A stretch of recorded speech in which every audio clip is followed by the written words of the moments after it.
Hi అండి, welcome back to our channel. ఈరోజు మనం గిరిజనులు ఎంతో ఘనంగా జరుపుకునే నాగోబా జాతర గురించి తెలుసుకుందాం.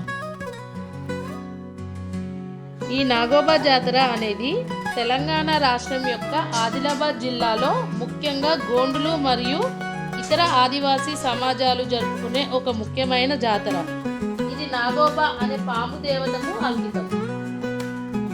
ఈ నాగోబా జాతర ప్రపంచంలోని గిరిజనులు అందరూ ఘనంగా చేసుకునే అతిపెద్ద జాతరల్లో నాగోబా జాతర ఒకటి. పుష్యమాసంలో వచ్చే అమావాస్య రోజు నాగోబా జాతరను జరుపుకుంటారు.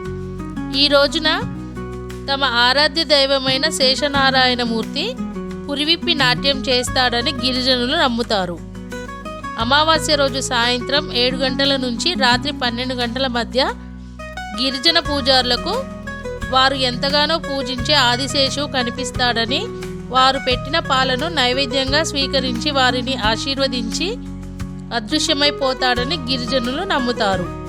ఆదిమ గిరిజనుల్లో మేశ్ర వంశీయుల ఆరాధ్య దైవం నాగోబా. నాగోబా గోండుల దేవుడు. నాగోబా ఆలయం ఆదిలాబాద్ జిల్లా ఇంద్రవెల్లి మండలం ముట్నూర్ దగ్గర కేస్లాపూర్ అనే గ్రామంలో ఉంది. కేస్లాపూర్లో జరిగే ఈ జాతరను ప్రభుత్వం రాష్ట్ర పండుగగా ప్రకటించింది.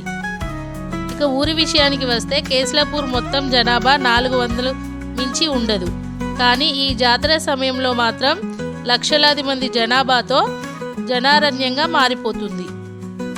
ప్రతి సంవత్సరం పుష్యమాసంలోని అమావాస్య రోజున జాతర ప్రారంభమవుతుంది. నాగోబాను కొలిస్తే పంటలు బాగా పండుతాయని, శాంతి విరాజిల్లుతుందని, రోగాలు మాయం అవుతాయని గిరిజనులు నమ్ముతారు. ఇక ఈ పండుగ కథా విషయానికి వస్తే నాగోబా చరిత్రను రకరకాలుగా గోండు గిరిజనులు చెప్పుకుంటారు.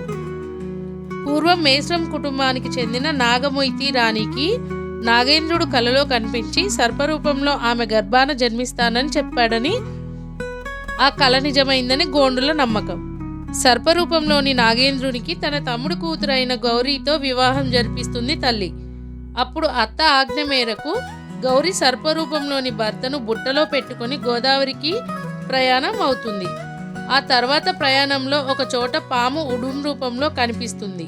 ఉడుం రూపంలో కనిపించిన ప్రాంతాన్ని ఉడుంపురం అని పిలుస్తున్నారు. ఆ తర్వాత ధర్మపురి వద్ద గోదావరిలో స్నానం చేయడానికి వెళ్ళగా ఆమెను చూసి నాగేంద్రుడు మనిషి రూపంలోకి మారిపోతాడు. అప్పుడు మనిషి రూపంలోకి వచ్చిన నాగేంద్రుడు గౌరిని పేరు ప్రతిష్టలు కావాలా, సంప్రదాయాలు కావాలా అని తేల్చుకోమంటాడు. అప్పుడు గౌరీదేవి సంప్రదాయాలను లెక్క చేయకపోవడంతో మళ్ళీ తిరుగు పాముగా మారిపోతాడు. అప్పుడు గౌరీ ఉడుంపూర్ నుంచి గరిమెల వరకు అతని కోసం వెతికి దొరకకపోవడంతో గోదావరిలోని సత్యవాసి గుండంలో కలిసిపోయిందని, నాగేంద్రుడు ఆమె వెంట ఉంచిన ఎద్దురాయిగా మారిందని భక్తుల విశ్వాసం. ఆ తర్వాత పెళ్ళైన ప్రతి జంటకు నాగేంద్రుడి సన్నిధిలో పరిచయం చేయాలి అని చెప్పి నాగేంద్రుడు కేస్లాపూర్ గుట్టల్లోకి వెళ్ళిపోయాడని చెప్తుంటారు. అదే కేస్లాపూర్గా మారిపోయిందని నాగేంద్రుడు వెళ్ళిన గుట్ట వద్ద నాగోబా ఆలయాన్ని నిర్మించారు. ప్రతి ఏటా అమావాస్య రోజున నాగేంద్రుడు ప్రత్యక్షమవుతాడని గిరిజనుల నమ్మకం.